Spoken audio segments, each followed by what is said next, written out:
Bienvenidos al resumen de noticias en español de ILTV. Mi nombre es Ronit Nates y estos son los principales titulares de esta semana desde Israel.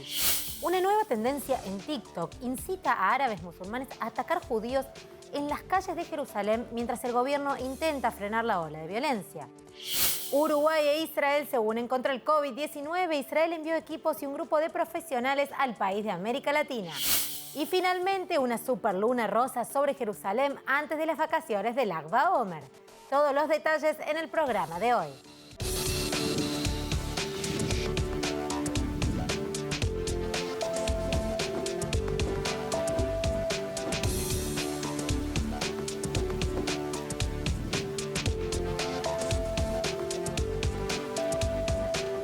Hoy comenzamos con algunas buenas noticias, ya que las autoridades israelíes anunciaron que pronto se levantarán aún más restricciones por COVID-19. Pero al mismo tiempo, en ausencia de regulaciones legales, los funcionarios del gobierno aconsejan a los ciudadanos que ejerzan el autocontrol y eviten otro brote. El stock de vacunas contra el coronavirus en Israel se repone ahora y las cifras de infección prácticamente nunca se han visto mejor. Casi el 58% de la población total ha sido completamente vacunada, lo que lleva a una tasa de propagación que se mantiene en torno al 0,3%. Las nuevas infecciones diarias entonces se redujeron a solo 106 y el número de casos graves y muertes también disminuye día a día. Pero al tiempo que se elogia los logros de la nación frente a la pandemia, incluida una caída del desempleo y una economía relativamente estable, Netanyahu y funcionarios del Ministerio de Salud advierten que en cualquier momento todo podría perderse. Entre las advertencias, el Ministerio de Salud volvió a rogar a los israelíes, incluso a los vacunados, que eviten viajes innecesarios fuera del país, especialmente a destinos donde el brote todavía es desenfrenado o donde se conocen nuevas variantes, específicamente Ucrania, Etiopía, Brasil, México, Sudáfrica, Turquía e India. India en particular es uno de los países en los que la pandemia se está propagando nuevamente brutalmente. Netanyahu instruyó al Consejo de Seguridad Nacional para que ayude de cualquier manera siempre que sea posible. Y hay noticias que llegan desde América Latina porque esta semana llegó a Uruguay una delegación de médicos israelíes del Hospital Sheva Tel HaShomer que trabajarán durante una semana codo a codo con sus colegas uruguayos para batallar la pandemia de coronavirus. Además, también fueron enviados equipos médicos de última generación para reforzar tratamientos contra COVID-19. Está con nosotros desde Uruguay la cónsul y primera secretaria de la Embajada de Israel en Uruguay, Sapir Efron. Bienvenida. Hola, buen día, gracias. Bien, un placer tenerte con nosotros. ¿Cómo está la situación de COVID-19 hoy en Uruguay? Bueno, la situación hoy en Uruguay puedo decir que es un poco complicado después de una época muy larga que la situación fue perfecto y Uruguay en la realidad fue un país verde. En los últimos varios meses el número de contagios subió mucho y por eso ahora la situación es complicado. Hay mucha gente en el CTI, los departamentos de CTI son bastante llenos. Y por eso estamos ahora tratando de ayudar a Uruguay en cualquier manera posible. Bien, ¿y cómo surgió que un grupo de profesionales israelíes viajen a Uruguay? Bueno, la realidad que esta idea surgió al principio de una necesidad de Uruguay por equipo médico. La idea surgió de un envío de equipo médico que el Estado de Israel donó a Uruguay, que llegó este lunes, el lunes 26. Es equipo fue creo un tonelada y medio más o menos, en valor de $200.000 que el Estado de Israel donó aquí a Uruguay. Y cuando los dos partes, ambas países empezaron a hablar sobre el equipo, también surgió la idea de enviar una delegación de profesionales desde el hospital de Shiva, que es el hospital más grande en Israel, y la delegación llegó aquí el martes, un día después que llegó el envío del equipo, y la realidad que están haciendo un trabajo increíble aquí con los profesionales y juntos con sus colegas locales. Bien, ¿y a quién benefician los equipos donados por Israel? Los equipos donados llegaron a 2 hospitales, uno que se llama Hospital de Clínicas y el otro que se llama INOT. Pero además de los equipos que ya llegaron a los hospitales, también la delegación llegó aquí y está haciendo una gira grande entre varios hospitales privados y públicos, también por la situación y por temas de distancia. Los miembros de la delegación hacen muchas charlas por Zoom y en esta manera pueden llegar a una cantidad muy linda de profesionales de todo el país, del interior y también de Montevideo, que están preguntando muchas preguntas y tienen mucho interés de escuchar cómo Israel está encargando todo el tema de la pandemia, porque en Israel ahora la situación se mejoró mucho por la operación de vacunas. Y también aquí en Uruguay hay operación bastante fuerte de vacunación, más que millones de gente ya vacunaron en la primera dosis y están ahora en la segunda etapa de hacer la segunda dosis. Bien, ¿y se podría decir entonces que la situación de COVID-19 en Uruguay está un poquito mejor? Espero sí que estamos llegando a un momento un poquito mejor por la situación de vacunación, pero creo que todavía falta bastante capaz trabajo para que la situación se establezca totalmente. Están en eso todos los hospitales, los médicos, el Ministerio de Salud, están todo en eso para mejorar la situación aún más y llegar a un estado que Uruguay va a ser país verde de nuevo. Bien, esperemos que se pueda ayudar a más y más gente con esto. Sapir, muchísimas gracias por acompañarnos. Gracias a ustedes por tenerme. Bien, y nosotros continuamos con más noticias porque el primer ministro Benjamín Netanyahu sorprendió anunciando que decidió apoyar el nombramiento de Benny Gantz como ministro de Justicia. Contra viento y marea, el primer ministro Benjamín Netanyahu acordó convertir al líder del Partido Azul y Blanco, Benny Gantz, en el próximo ministro de Justicia. El nombramiento estaba previsto que durara lo que dure el gobierno de transición, aún en curso, y fue aprobado en una videoconferencia el miércoles. Pero nuevamente, si bien insistió en que la disputada votación que celebró en el gabinete el martes para nombrar a Ofir Akunis del Likud como ministro de Justicia fue una movida legítima, el primer ministro Benjamín Netanyahu se retractó el miércoles de su negativa a nombrar a alguien más para el puesto, acordando convertir a Gantz en ministro de Justicia mientras dure el gobierno de transición. Tanto el Tribunal Superior de Justicia como el fiscal general Abihai Mendevlit congelaron el nombramiento de Akunis y advirtieron al primer ministro que consideraban sus acciones ilegales. Netanyahu entonces acudió al nombramiento del ministro de Defensa Gantz y dijo que trabajará para resolver estos problemas con los tribunales, pero manteniendo sus desacuerdos con su oposición. Mientras tanto, a pesar de la confianza proyectada de Netanyahu, su mandato de formar una coalición está a días de terminar y no existen respuestas definitivas aún. Los líderes de la oposición, Lapid, Sar y Bennett, discutieron opciones alternativas al mismo tiempo.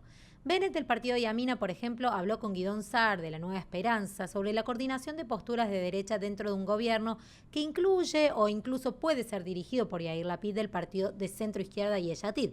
Además, al buscar otras vías, Bennett dijo que estaba hablando con el jefe del partido islamita Ra'am, Mansour Abbas, mientras la número 2 de Yamina, Ayelet Shaked, abogó por una coalición estrictamente de derecha e ir al judaísmo de la Torah Unida y a los líderes del partido Shas para obtener apoyo.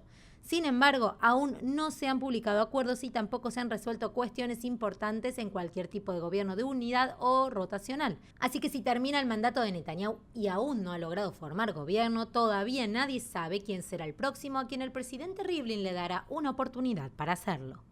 En otras noticias, el fin de semana estuvo marcado por enfrentamientos a gran escala en Jerusalén y el lanzamiento de cohetes desde Gaza. Luego vino la calma y luego, una vez más, las alarmas sonaron, por lo que la tensión continúa en la frontera con Gaza. Mientras tanto, una nueva tendencia violenta en las redes sociales, más precisamente en TikTok, incita a árabes a atacar a judíos en Israel. Miremos el informe. El martes por la noche, las fuerzas israelíes presuntamente derribaron un avión no tripulado de Hezbollah que cruzó desde el Líbano hacia el norte de Israel. Y esto después de que las tropas israelíes ese mismo día localizaran otro avión no tripulado de Hezbollah que, según los informes, había sido derribado hace varias semanas.